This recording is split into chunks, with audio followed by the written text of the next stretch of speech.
سعودی فضائی حدود اور سرزمین ایران پر حملے کے لیے استعمال نہیں ہوگی ولی عہد۔ ایرانی میڈیا کے مطابق ایرانی صدر مسعود پزشکیان نے منگل کے روز سعودی ولی عہد شہزادہ محمد بن سلمان سے ٹیلی فون گفتگو کے دوران کہا کہ تہران بین الاقوامی قانون کے دائرہ کار میں رہتے ہوئے جنگ کو روکنے والے ہر عمل کا ہمیشہ خیر مقدم کرتا ہے۔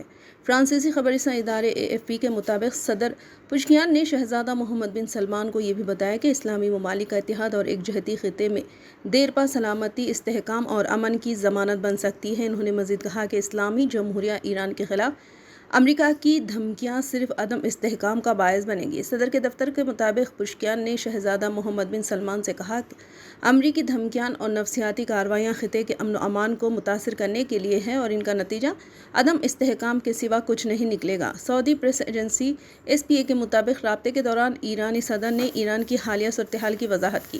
سعودی ولی عہد نے ایران کی خود مختاری کا احترام کرنے کا اعادہ کیا اور کہا کہ مملکت اپنی فضائی حدود یا سرزمین کو ایران کے خلاف کسی بھی فوجی کارروائی کے لیے استعمال کرنے کی اجازت نہیں دے گی۔ انہوں نے تنازعات کو بات چیت کے ذریعے حل کرنے کی کسی بھی کوشش کے لیے مملکت کی سپورٹ کا اعادہ کیا جس خطے میں سلامتی اور استحکام میں اضافہ ہو۔ ایرانی صدر نے ایران کی خود مختاری اور علاقائی سالمیت کے احترام کے حوالے سے مملکت کے موقوف خطے میں سلامتی اور استحکام کے لیے ولی عہد کی کوششوں کو سراہا۔